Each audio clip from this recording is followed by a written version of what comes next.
July of 1944. The United States First Army has successfully established a massive beachhead in Normandy, but their momentum has completely evaporated. The Allied High Command had spent years meticulously planning the D-Day invasion, calculating exact tidal patterns, ammunition expenditures, and troop transport logistics down to the square inch. But they completely overlooked the environment sitting just 5 miles inland, the bocage. The bocage was a massive, ancient patchwork of French hedgerows. These were not garden bushes. They were solid walls of dirt, rock, and thick tree roots, sometimes 10 feet thick and 15 feet high, surrounding every single field. To the German defenders, the hedgerows provided a flawless, ready-made fortress. To the American armor, they were a complete operational nightmare. Yet when an M4 Sherman tank attempted to drive over a hedgerow, the vehicle would ride up the steep dirt bank, exposing its thin, unarmored underbelly directly to hidden German anti-tank guns, waiting in the next field. For weeks, the American advance was completely paralyzed. General Omar Bradley's top engineers back in London were scrambling, drawing up complex, slow-moving logistical plans for heavy explosives and specialized earth-moving equipment that would take months to arrive. But the solution did not come from a senior officer, and it did not come from a military engineering lab. It came from a 29-year-old enlisted man from New York named Curtis G. Cullen. He was a sergeant in the 102nd Cavalry Reconnaissance Squadron. Cullen looked at the problem not as a tactical military dilemma, but as a basic industrial farming issue. But he reasoned that instead of trying to climb over the dirt wall, the tank needed to slice directly through it like a massive mechanical plow. Without waiting for approval from the Pentagon, Cullen and his fellow enlisted mechanics scavenged heavy steel beams from the abandoned German anti-landing obstacles sitting on Omaha Beach.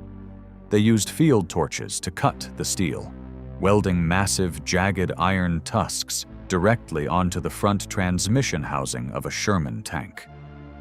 When they tested this improvised device, the Rhino tank violently buried its steel tusks into the root system of the hedgerow, anchoring the tank and allowing it to completely bulldoze a massive hole straight through the earth without exposing its underbelly. When General Bradley finally saw a demonstration of Cullen's unauthorized, rapid prototyped invention, but he was stunned. He did not reprimand the enlisted men for modifying government property. Instead, Bradley immediately ordered the mass production of the device. Within weeks, over 500 American tanks had been retrofitted with the Rhino modification by frontline welders. The American Army broke out of the hedgerows and raced across France. To understand how a single sergeant solved a strategic crisis that baffled generals, we have to look at the unique organizational psychology and the industrial DNA of the American citizen soldier. The military forces of World War II operated under wildly different command philosophies. The Japanese Imperial Army was built on absolute, rigid obedience. Questioning an order or improvising outside of the established doctrine was a deeply punishable offense. The German military possessed brilliant tactical flexibility at the officer level, but their mechanical engineering and industrial procurement were strictly dictated by a hyper-bureaucratic, top-down hierarchy in Berlin. The United States military, however, operated like a massive, heavily armed startup company. When the United States instituted the draft, they did not just conscript millions of men, they conscripted the greatest industrial workforce on the planet. The enlisted ranks were suddenly filled with 19-year-old farm boys from Iowa who had spent their entire childhoods ripping apart and rebuilding broken John Deere tractors. There were auto workers from Detroit, union machinists from Chicago, and steelworkers from Pittsburgh. These enlisted men completely lacked the rigid and aristocratic military traditions of the European armies. To a German officer, a tank was a prestigious weapon of war that required a factory-certified mechanic to alter. To an American GY, A 30-ton Sherman tank was just a very loud, heavily armored piece of heavy machinery. If it had a mechanical flaw, their immediate instinct was not to write a formal request to the War Department. Their instinct was to grab a wrench, find some scrap metal, and fix it before the next morning. The American High Command implicitly understood this cultural strength.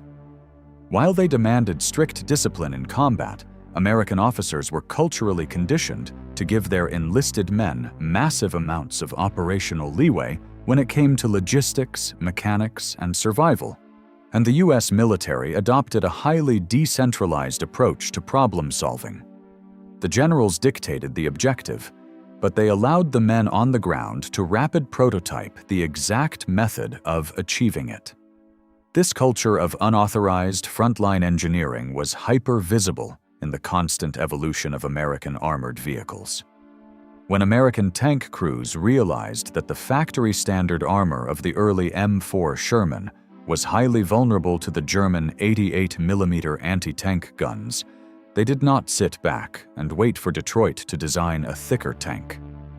Enlisted mechanics immediately turned their field depots into improvised heavy metal chop shops.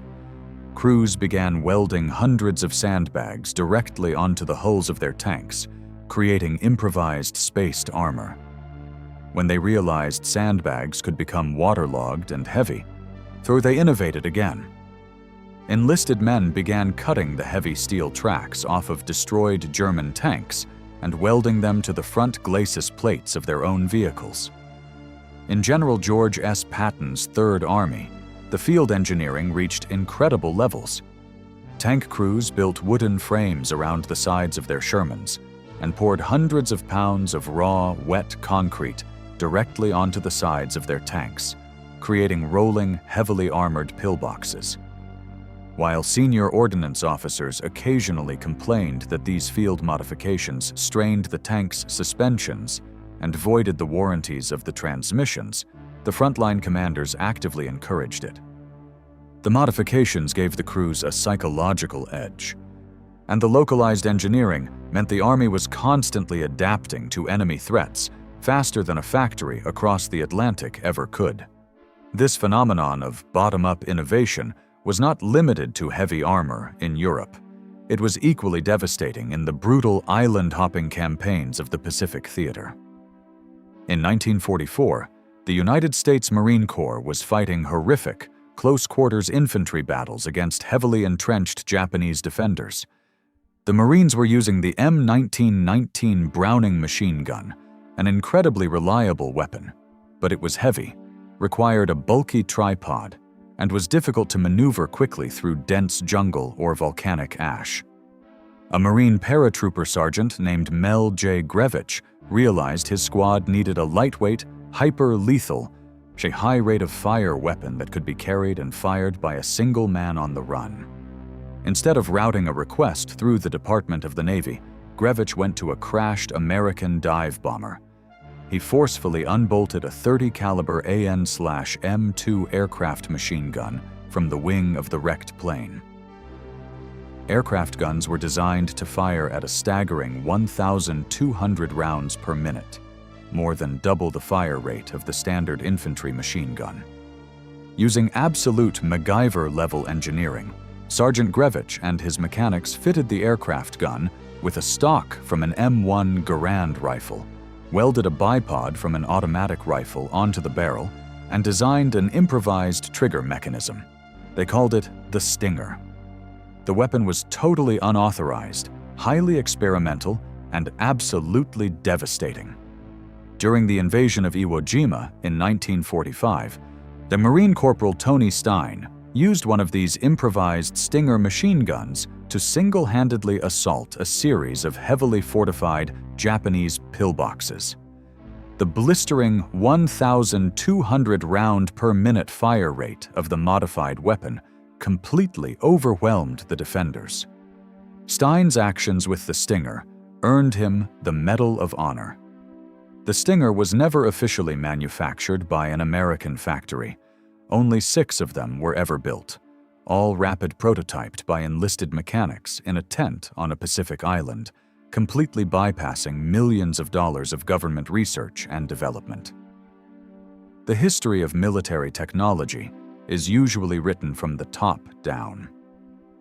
We focus on the brilliant scientists who developed radar, the aviation executives who designed the heavy bombers, and the political leaders who allocated the funding. But the terrifying efficiency of the American military machine during the Second World War was its complete lack of operational friction at the lowest levels. The United States produced an army where a private was allowed to have a better idea than a general. By decentralizing the problem-solving process, the American military weaponized the industrial ingenuity of its own working class. German generals feared American logistics because they were fighting an enemy that never stopped adapting. Every time the Axis powers created a new tactical problem, they were not just challenging the American high command, they were challenging millions of mechanics, welders, and engineers who saw every obstacle as a mechanical puzzle waiting to be solved. American enlisted men invented tactical solutions without senior officer input because the United States realized the ultimate secret of modern warfare. The fastest way to win a war is to let the men fighting it build the tools they need to survive.